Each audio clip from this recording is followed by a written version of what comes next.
In 2004, Kevin Garnett was the best basketball player on the planet. The Minnesota Timberwolves superstar was must-see television. His game was so alluring, he was dubbed the Big Ticket because he knew how to fill seats at the Target Center. Garnett blended his silky skill set with his bruiser mindset. The early 2000s was such an exciting time to be a basketball fan. A generation of miracles was on the rise, on the cusp of claiming the era as their own. Tim Duncan at that point was a back-to-back MVP and a two-time NBA champion. There was an established hierarchy, and the big fundamental was the man on the throne. But the 2003-2004 season belonged to Kevin Garnett, who earned himself MVP honors through his dominance on both offense and defense, also finishing 6th in Defensive Player of the Year rankings. His great jump shooting plus his spider-like frame would make him the dream stretch four in today's NBA. However, today's game is perimeter-centric. KG was not perimeter-centric. The likes of Garnett, Tim Duncan, Dirk Nowitzki, even Jermaine O'Neal, etc., none of these players were three-point oriented. They were all post scorers. Up and unders, drop steps, hooks, floaters, fadeaways, face-up shots, and of course, dunks. Scoring around the paint in the restricted area with your back to the basket and a defender glued to your hip. For this video, we'll focus on power forwards because they lived and died on the block. Post moves were a fundamental aspect of the game. Every position on the floor utilized them to some degree, especially centers. There were plenty of phenomenal post scorers at the 5, but the most complete back-to-the-basket scorers were power forwards. The post was the power forwards domain, and it was the genesis of offensive playstyle before the three-point revolution. The big three in their respective MVP seasons recorded these shooting logs. Where do your eyes attract? These legends were masters of the middle land, taking helpless defenders into deep waters on a nightly basis. Power forwards were at their strongest in the 2000s, and they embodied what it meant to play that position. This era of post scorers was meant to be the blueprint for how offense is constructed. However, one 6'3" point guard from Davidson collapsed that foundation and brought upon the great shift towards the modern offense. An ancient proverb originating from the Chinese philosopher Zhuangzi proclaims, "A frog in a well cannot be talked with about the sea. He is confined to the limits of his hole." Someone who has spent their entire life perfecting their craft is reluctant to accept the fact that they were 10 feet off the mark. However, forced assimilation was inevitable, which is why even all-time greats like Carmelo Anthony had to adapt to the great shift. Look at Melo's spray chart from his best season with the Denver Nuggets in 2007 and then his best season with the New York Knicks in 2013. In 6 years, Anthony's offense stepped further and further away from the rim with a startling 300 increase in three-point shot attempts. Now, Carmelo Anthony was one of the most gifted scorers basketball has ever seen, so this could have been the natural progression of his game, but there were articles going as far back as 2014 questioning his over-reliance of three-point shooting. That season, he was jacking up 5.4 three-pointers a night on 40% shooting. For reference, 5.4 three-pointer attempts a night wouldn't even crack the top 60 today. Royce O'Neal of the Phoenix Suns averages more per game. The NBA is in a three-point renaissance for better or worse, and if we ask the audience, then we all know that answer. Say what you want about Joel Embiid, but he is the ember of a dying flame. When Embiid is at his best, he's the NBA leader in post-ups, with the exception of Nikola Jokic. Those two bigs are the only players today who consistently score off the block. These past 4 years, both men have taken turns being number 1 and number 2 in regards to post touches, which is essentially how many post-up plays are designed for a player. And what's even more amusing is that over these past 4 seasons, they've also taken turns claiming the coveted MVP award. Does it mean that even today, with basketball so far removed from this aspect of the game, the highest level of the sport still relies on the post? Joel Embiid is the amalgamation of nearly a century of big men perfecting their craft, mixed with the shooting repertoire of today's bigs who stretch the floor. His skill set is the final remnants of yesteryear's fables. Nikola Jokic is an offensive juggernaut who could only exist today. Not confined by the analog molds of the past, the Joker has been granted a freedom unique to the modern game, allowing him to fully showcase his vast arsenal, something unlike anything we've ever witnessed. In this instance, the modern NBA is beneficial for a post scorer, which, like everything involving the Joker, is a rarity. But after these two, the next true post scorer, as in a player who abundantly scores from the post, is the Clippers starting center Ivica Zubac. Zubac is averaging 15 points this season, and no offense to Clippers fans, all 10 of you, but I don't see a future where he's in the MVP conversation. Giannis Antetokounmpo is equal to Big Zoo in terms of post touches, but that's mainly down to the sheer volume of touches he receives overall. And we'll talk about Antetokounmpo later, because you cannot tell the story of the power forward position without mentioning him. Similar to how the small forward position established its role in the 70s with Julius Erving, the awakening of the power forward role can be traced back 40 years.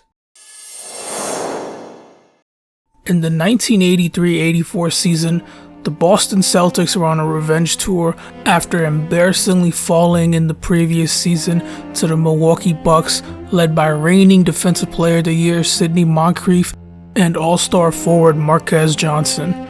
In '83, many penned Boston as the championship favorites since they were a year removed from winning the gold in 1981. Going into the playoffs, the C's ran into the Atlanta Hawks in the first round.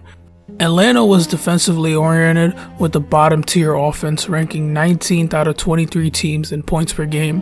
The Celtics were having a down year on defense by their standards, placing 10th in that category. But the Hawks' comatose offense, hosting a rookie Dominique Wilkins, was easily vanquished by the experienced Greens.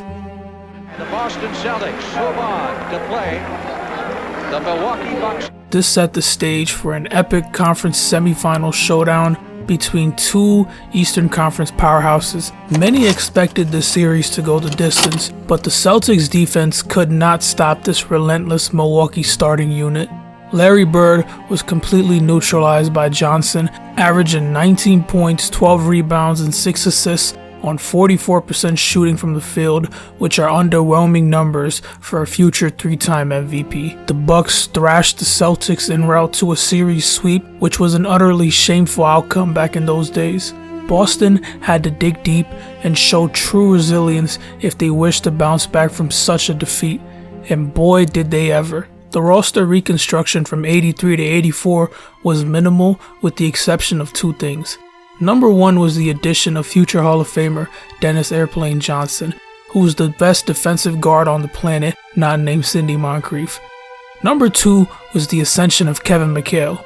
Kevin McHale's impact has gone unsung, but as we'll come to find out, he was instrumental to basketball as we know it, a forgotten icon lost in the annals of time, overshadowed by Larry Bird's tremendous legacy and the undue praise bestowed on the power forwards who succeeded him. He is the grandfather of fleet-footed big men.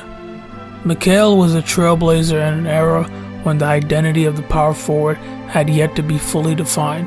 Players standing between 6'7" and 6'10" with any potential were either relegated to the small forward position or bulked up to center. The 4 was seen as the workman's discipline, a role focused on doing the dirty work and adding an extra body on the court. McHale was the first to take this distinction of grit and toughness and add his flair to it. His rise in production was exactly what Boston needed in '84. They concluded that season with the best record in the Eastern Conference. Their franchise man Bird won the first of his 3 consecutive MVP awards. Him, McHale, and future Hall of Famer Robert Parrish were the 3 Celtics named to the All-Star team. McHale in his breakout season took home 6 Man of the Year honors, while Dennis Johnson came 3rd in Defensive Player of the Year voting. Heading into the postseason, Boston had their scope lined on one team, Milwaukee, and anyone that stood opposed would be eliminated with haste.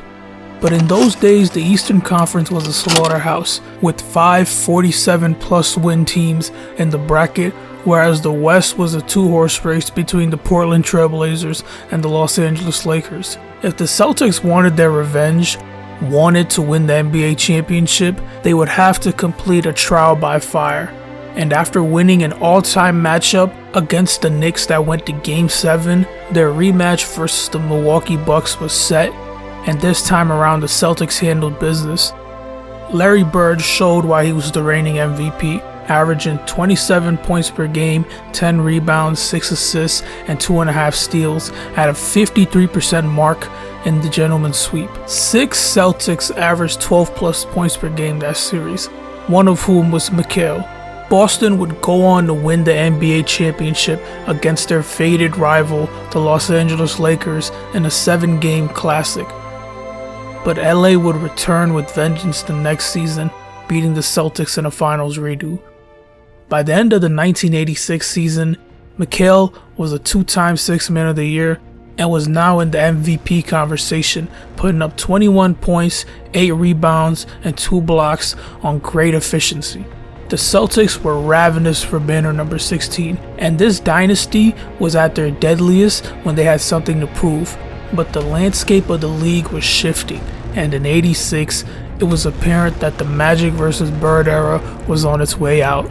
The league had a couple years to prepare, but the onslaught was over the horizon. The ghost in Chicago was coming, and Boston's legendary duo would have to conquer this world breaker if they aspired to win their 3rd championship together. And in the early spring of 1986, the Boston Celtics would face the Chicago Bulls in the first round of the playoffs. With Orlando Woolridge as his second option, Michael Jordan was a one-man army up against the standard of excellence in the East. But Air Jordan was meant for greatness. He averaged 44 points, 6 rebounds, 6 assists, 2.5 steals, and 1 block for that series. Boston needed every ounce of gas their duo had in the tank in order to best this cosmic force, and they delivered. Both men were identically dominant in one of the greatest showings from a partnership in NBA history. They defeat Chicago in a 3-game sweep, extinguishing the young Bull Jordan's scorching flame en route to their 3rd NBA championship as a unit. Despite the loss, Michael Jordan's flame would burn brighter and brighter with each passing moment until it ultimately engulfed the entire NBA, reshaping the very fabric of the sport. But by the time Jordan's era began, the chapter closed on the '80s Celtics. Go to school with Kevin McHale and learn how to play down in the post area. Kevin McHale winds down his Hall of Fame career. He's been a forgotten man.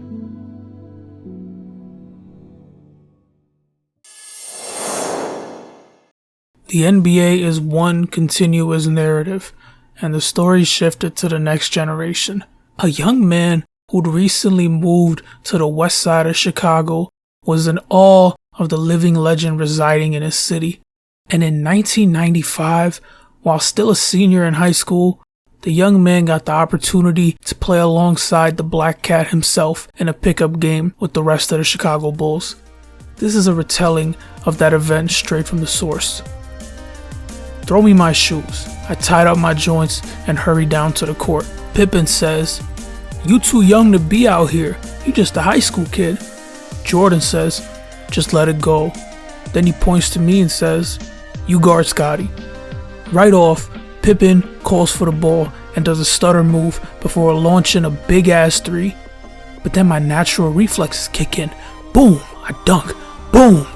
Scotty and I have a word that just fires me up even more. I'm thinking I'm holding my own against one of the greats. As the game goes on, I'm gaining confidence. Ain't backing down. No one's making a fool of me. I'm competitive with these motherfuckers. I'm playing Scotty close, hard, and tough. I'm in his face. I'm acting like every moment of my life has led me to this. Scotty may be Scotty, but right now he's just a hooper I gotta beat to the ball.